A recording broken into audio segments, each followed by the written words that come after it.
Praise Lord. ശ്രദ്ധിക്കുന്ന ബഹുമാന്യരായ എല്ലാ ദൈവജനത്തിനും ക്രിസ്തേശ്വര നാമത്തിലുള്ള വിനീതമായ സ്നേഹവന്ദനം അറിയിക്കുന്നു. അനുഗ്രഹീതമായ ഒരു ദിവസം കൂടെ ദൈവം നമുക്ക് ദാനമായി നൽകിയതുകൊണ്ട് കർത്താവിനെ മഹത്വപ്പെടുത്തുകയും തിരുക്കരങ്ങളിൽ അനുഗ്രഹീതമായ ഒരു ഉപകരണമായി മറ്റുള്ളവർക്ക് പ്രചോദനവും പ്രയോജനവുമായി തീരുവാൻ നമ്മെ തന്നെ നമുക്ക് സമർപ്പിക്കാം. ജർമ്മനിയിലെ വാഴ്സോയ്ക്ക് സമീപം ഒരു പാവപ്പെട്ട അലക്കുകാരനും കുടുംബവും താമസിച്ചിരുന്നു. അവർ താമസിച്ചിരുന്ന ചെറിയ വീടിൻ്റെ വാടക കൊടുക്കാത്തതിനാൽ വീട്ടുടമസ്ഥൻ അവരെ പുറത്താക്കുമെന്ന് ഒരു ദിവസം ഭീഷണിപ്പെടുത്തി. അന്ന് വൈകുന്നേരം ആ കുടുംബം അടുത്തുള്ള സഭയിൽ പോയി ദൈവത്തെ ആരാധിച്ചു. ആരാധനയ്ക്ക് ശേഷം അവർ അവിടെ നിന്ന് ദൈവത്തോട് തങ്ങളുടെ വിഷമങ്ങൾ പറഞ്ഞു. അവർ ആരാധനാലയത്തിന് പുറത്തെത്തിയപ്പോൾ ഒരു കാക്ക അവരെ അരികിലേക്ക് പറന്നു വന്നു.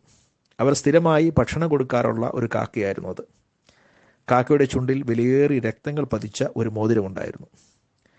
വിശദമായ അന്വേഷണത്തിൽ വാഴ്സയിലൂടെ കടന്നുപോയ രാജാവിൻ്റെ നഷ്ടപ്പെട്ട മോതിരമാണ് കാക്ക കൊണ്ടുവന്നതെന്ന് അവർക്ക് മനസ്സിലായി. അലക്കുകാരൻ കൊട്ടാരത്തിലെത്തി മോതിരം തിരിച്ചു നൽകി. രാജാവ് അവൻ്റെ വിശ്വസ്തതയെ മാനിച്ച് വിലയേറിയ സമ്മാനങ്ങൾ നൽകി. ആ പണം കൊണ്ട് അവരുടെ ബുദ്ധിമുട്ടുകൾ പരിഹരിക്കപ്പെട്ടു.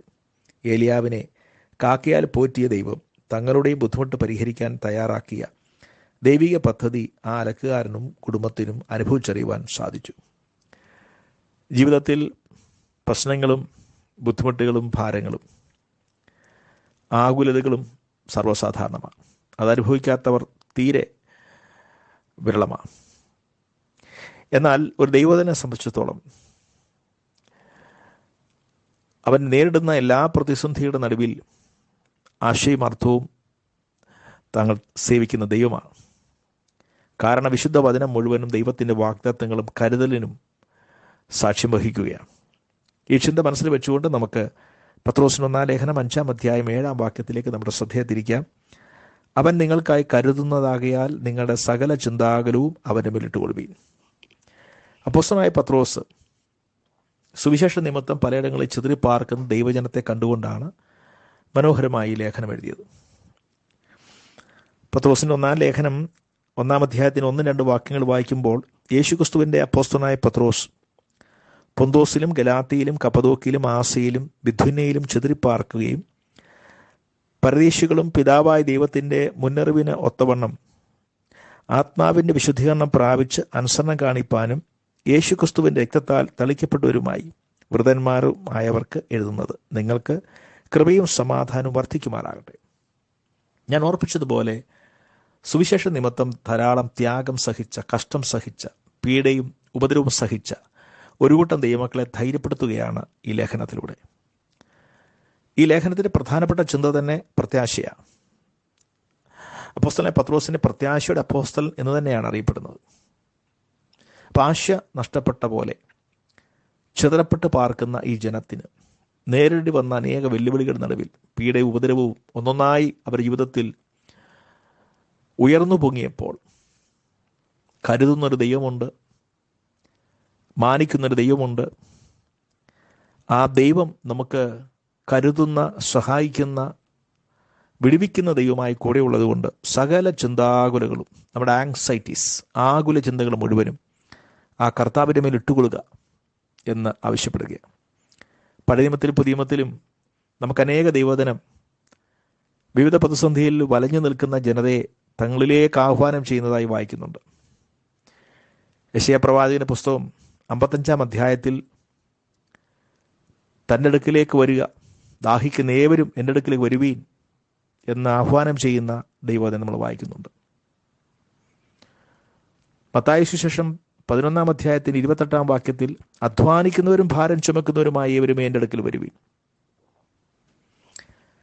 55-ാം സങ്കീർത്തനത്തിൻ്റെ 22-ാം വാക്യത്തിൽ നമ്മൾ ഇപ്രകാരം വായിക്കുന്നു, നിന്റെ ഭാരം യഹോവയുടെ മേൽ വെച്ചു കൊള്ളുക, അവൻ നിന്നെ പുലർത്തും. നീതിമാൻ കുരുങ്ങിപ്പോവാൻ അവൻ ഒരു നാളും സമ്മതിക്കുകയില്ല. യഹോവയുടെ മേൽ ഭാരം വെച്ചു കൊള്ളുക, അവൻ നമ്മെ പുലർത്തും. നീതിമാൻ കുലുങ്ങിപ്പോകുവാൻ ഒരു നാളും ദൈവം അനുവദിക്കത്തില്ല. ഈ ദൈവവചനങ്ങളെല്ലാം ഏതെങ്കിലുമൊക്കെ നിലയിൽ ഭാരപ്പെടുന്ന ജനതയ്ക്ക് എത്രയോ പ്രത്യാശ നൽകുന്ന വചനങ്ങളാണ്. തിരുവചനം മുഴുവനും തൻ്റെ ജനത്തെ വേണ്ടിയുള്ള വാഗ്ദത്തങ്ങൾ നമ്മൾ കാണുന്നുണ്ട്. ഒരു പക്ഷെങ്കിൽ ഒരു കാലഘട്ടം വരെ പ്രതിസന്ധികളും പരിഹാസങ്ങളും നിന്ദകളും ഉപദ്രവവും സഹിക്കേണ്ടി വരാം. സുവിശേഷ നിമിത്തവും നമ്മെ ആത്മീയ അനുഭവത്തിൽ ശക്തിപ്പെടുത്തുവാനും ജീവിതത്തിൽ ഉറപ്പേറിയ അനുഭവത്തിലേക്കും ചില സുവിശേഷ ശ്രേഷ്ഠ ദൗത്യങ്ങൾ നമ്മെ ഏൽപ്പിക്കുവാനും ദൈവം നമ്മെ കടത്തിവിടുന്ന ജീവിതത്തിന് അനുഭവങ്ങളുണ്ട്. നമുക്ക് യെശയ്യാ പ്രവചനം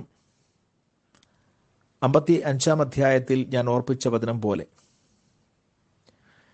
വളരെയധികം പ്രവാസത്തിലൂടെ കടന്നുപോയി ഞെരുക്കവും ദുഃഖവും മാനസികവും ശാരീരികവുമായി ആത്മീയതലത്തിൽ പോലും നുറുക്കപ്പെടുന്ന പോലെയുള്ള അനുഭവത്തിലൂടെ കടന്നുപോയപ്പോൾ ദാവീദിനോട് ചെയ്ത നിശ്ചല കൃപകൾ എന്ന ഒരു ഉടമ്പടി ഞാൻ നിങ്ങളുമായി ചെയ്യുന്നു എന്ന് ദൈവം അവരോട് സംസാരിക്കുക.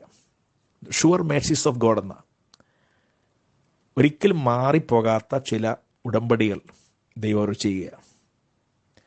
അപ്പോൾ നമ്മെ കരുതുന്ന ദൈവം, നമ്മെ ആശ്വസിപ്പിക്കുന്ന ദൈവം നമ്മുടെ ചാരയുണ്ട്. ദൈവം അകലെ നിൽക്കുന്ന ദൈവമല്ല. ചില പ്രവാസതുല്യമായ അനുഭവങ്ങൾ, ചില കഷ്ടതയുടെ അനുഭവങ്ങളൊക്കെ പണിതെടുക്കുകയാണ്, മോൾഡ് ചെയ്യുക. Mould me and make me after ദൈ വിൽ. കർത്താവെ, അങ്ങയുടെ ഹിതപ്രകാരം എന്നെ പണിതെടുക്കണമേ, എന്നെ രൂപം ചെയ്യണമേ എന്ന് നമ്മൾ പാടാറുണ്ടല്ലോ. അപ്പം അങ്ങനെയൊക്കെ അനുവദിക്കുന്ന ചില പ്രശ്നങ്ങളുണ്ട്. പക്ഷെ ആത്യന്തികമായി നമ്മുടെ ദൈവം നമുക്ക് വേണ്ടി കരുതുന്ന ദൈവമാണ് എന്ന് നമുക്ക് കാണാൻ കഴിയുന്നുണ്ട്. മത്തായി സുവിശേഷം 6 അധ്യായത്തിൽ കർത്താവിൻ്റെ ഗിരിപ്രഭാഷണത്തിൻ്റെ ഒരു ഭാഗം രേഖപ്പെടുത്തിയിരിക്കുന്നത് വളരെയധികം ശ്രദ്ധേയമാണ്. 6 അധ്യായം 31 മുതൽ 33 വരെയുള്ള വാക്യങ്ങൾ. ആകയാൽ നാം എന്തു തിന്നും, എന്തു കുടിക്കും, എന്ത് ഉടുക്കും എന്നിങ്ങനെ നിങ്ങൾ വിചാരപ്പെടരുത്. ഈ വക ഒക്കെയും ജാതികൾ അന്വേഷിക്കുന്നു. സ്വർഗസ്ഥനായ നിങ്ങളുടെ പിതാവ് ഇതൊക്കെ നിങ്ങൾക്ക് ആവശ്യമെന്നറിയുന്നുവല്ലോ. മുമ്പേ അവൻ്റെ രാജ്യവും നീതിയും അന്വേഷിപ്പീൻ, അതോടുകൂടെ ഇവയൊക്കെ നിങ്ങൾക്ക് കിട്ടും. എത്ര പ്രത്യാശ നിർഭരമായ വചനങ്ങളാണ്. കർത്താവ് തന്നെ ഗിരിപ്രഭാഷണത്തിൽ ശിഷ്യന്മാരെ നോക്കിക്കൊണ്ട്, പുരുഷാരത്തെ നോക്കിക്കൊണ്ട് പറയാണ്, നമുക്ക് ജീവിതത്തിൽ വേണ്ടുന്ന നെസസിറ്റീസ്, അത്യാവശ്യ ഘടകങ്ങൾ, അതിനെക്കുറിച്ചൊന്നും നിങ്ങൾ ഭാരപ്പെടേണ്ടതില്ല. അതൊക്കെ ജാതികളാണ് അവയെ ഓർത്ത് ഭാരപ്പെടുന്നത്, ആകുലചിന്തപ്പെടുന്നത്. എന്നാൽ നിങ്ങൾ അന്വേഷിക്കേണ്ടത് ദൈവരാജ്യത്തെക്കുറിച്ചാണ്. ബാക്കി കാര്യങ്ങളെക്കുറിച്ച്, ഭൗമിക വിഷയത്തെക്കുറിച്ച് നിങ്ങൾ ആകുലപ്പെടേണ്ടതില്ല. അത് നിങ്ങൾക്ക് ആവശ്യമാണ് എന്ന് സ്വർഗസ്ഥനായ ദൈവം അറിയുന്നു. നമ്മുടെ ആവശ്യങ്ങളെക്കുറിച്ച് ദൈവം അറിയുന്നു.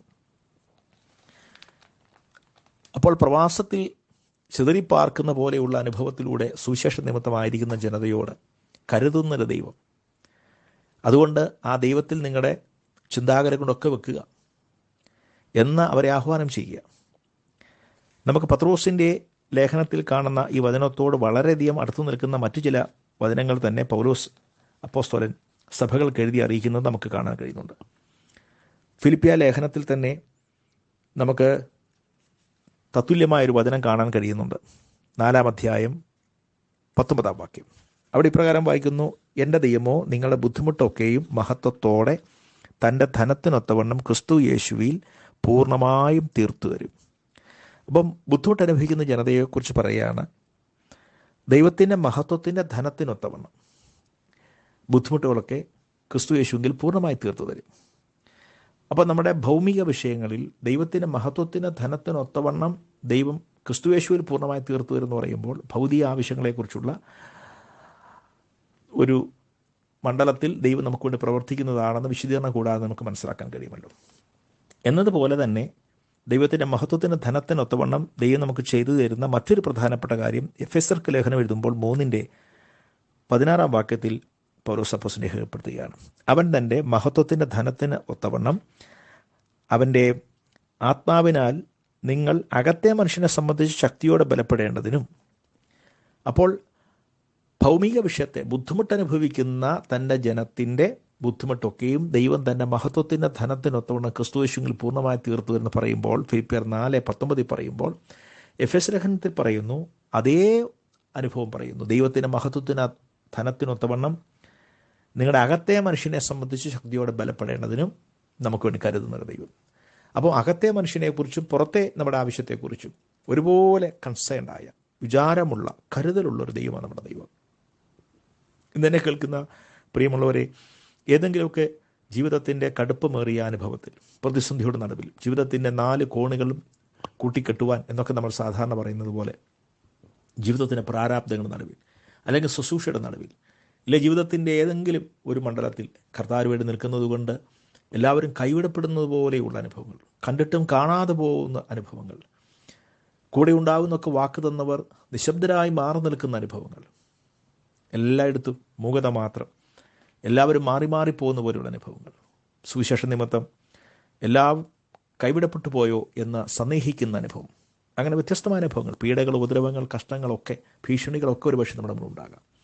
ഒരു കാര്യം ഉറപ്പോടെ പറയാം, ദൈവം നമ്മെ വിളിച്ചു, ദൈവം നമ്മെ ആക്കിയിരിക്കിയാൽ കരുതുന്നൊരു ദൈവം, അവൻ നിങ്ങൾക്കായി കരുതുന്നതാക്കിയാൽ നിങ്ങളുടെ സകല ചിന്താഗരവും അവന് വിട്ടുകൊടുക്കും. സകല ചിന്താഗരം എന്ന് പറഞ്ഞാൽ അതിൽ ആത്മീയം, ഭൗതികം, ശാരീരികം, മാനസികം, ശുശ്രൂഷപരമം, നമ്മുടെ മക്കളുടെ പഠനം, നമ്മുടെ ഭാവിയെക്കുറിച്ചുള്ള കാര്യങ്ങൾ, അങ്ങനെ എല്ലാ കാര്യങ്ങളും അതിലുണ്ട്.